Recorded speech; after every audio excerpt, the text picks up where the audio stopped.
Good evening. A defender gets his paperwork approved in time for Brighton.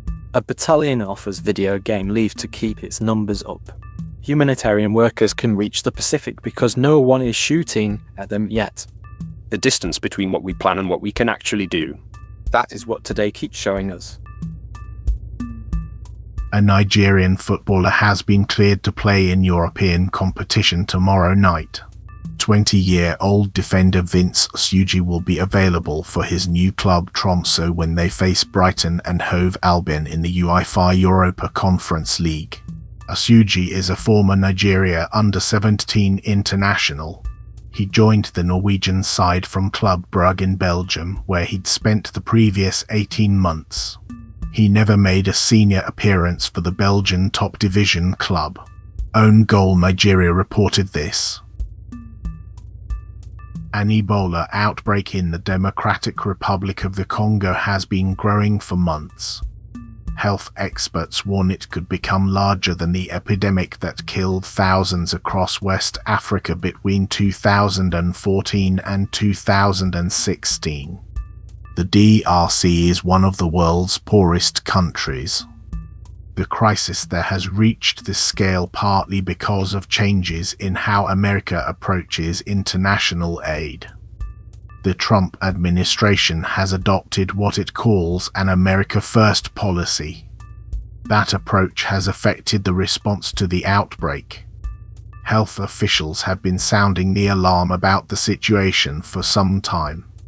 The country now faces a public health emergency that could match or exceed the worst Ebola crisis in recent history. Guardian Africa reported this. The US Army is trying a new approach to keep soldiers in uniform. A battalion in Georgia is offering troops a 4-day pass to play the new Grand Theft Auto game if they re-enlist. The incentive comes from the 9th Brigade Engineer Battalion, part of the 2nd Armored Brigade Combat Team. Soldiers who sign up for another tour of duty will get 4 days off to play GTA 6 when it launches this fall. The game is one of the most anticipated releases in years. The Army has struggled with recruitment and retention in recent years, leading units to get creative with their offers. The Hill reported this. High school student in Pennsylvania has developed a new way to detect pancreatic cancer early. She used magnetic beads to pull tumor particles out of blood samples. Clinical trials showed the method works with remarkable accuracy. The researcher is Audrey Zheng. She's 17 years old. Her work has made her a national finalist in a prestigious science competition.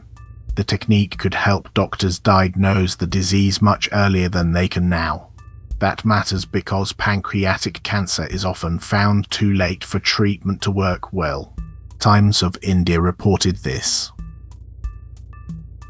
A senior political advisor to several far-right leaders in Latin America has been arrested over an alleged plot to kill his girlfriend.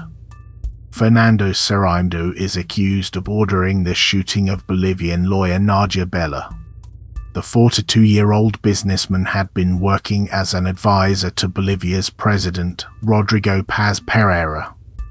He was also one of the main strategists behind Javier Milei's campaign in Argentina's presidential election 2 years ago. Police arrested him on suspicion of masterminding the attempted murder. Cereindo has not been convicted. Guardian World reported this.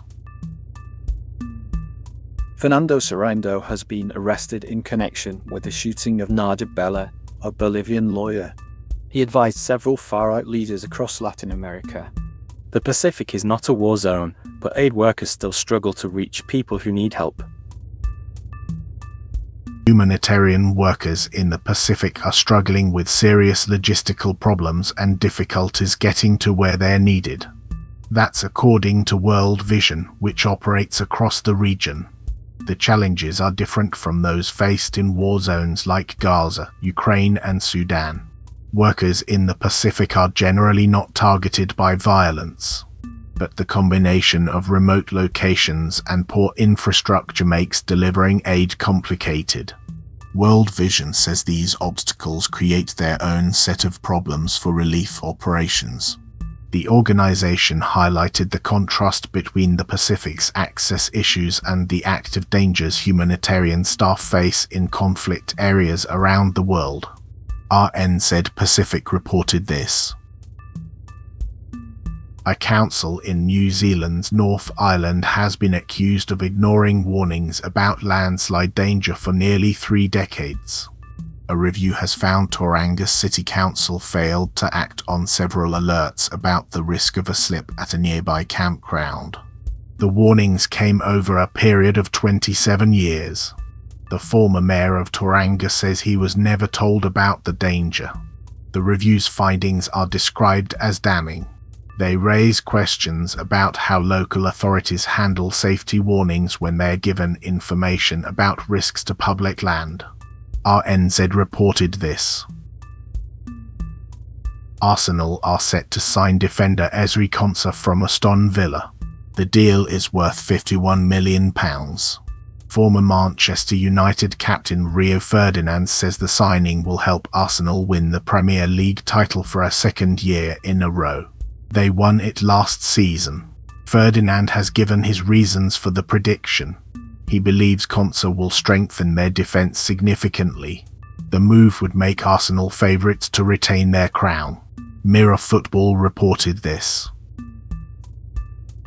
The federal agency responsible for healthcare research has been disrupted under the leadership of Robert F. Kennedy Jr. Experts and lawmakers are now accusing him of sabotage. They say the research work meant to improve America's struggling healthcare system has been damaged. Kennedy was appointed to oversee health policy despite his history of promoting vaccine skepticism and other controversial medical views. The agency had been working on studies to make healthcare more effective and affordable. Those projects are now in jeopardy. Critics warn this could affect millions of Americans who depend on medical advances that come from government-funded research. Ars Technica reported this. Fewer people appear to have damaged their eyes during the recent solar eclipse than in the past. An eye surgeon has reported seeing fewer patients seeking treatment for eye damage this time around. The last total solar eclipse visible from the UK was in 1999. Back then, more people came forward with problems after looking at the sun. The comparison suggests the public may have been better prepared this time. Eye damage from viewing an eclipse happens when people look directly at the sun without proper protection. The surgeon has not given exact numbers, but the drop is significant enough to notice in clinical practice. BBC Health reported this.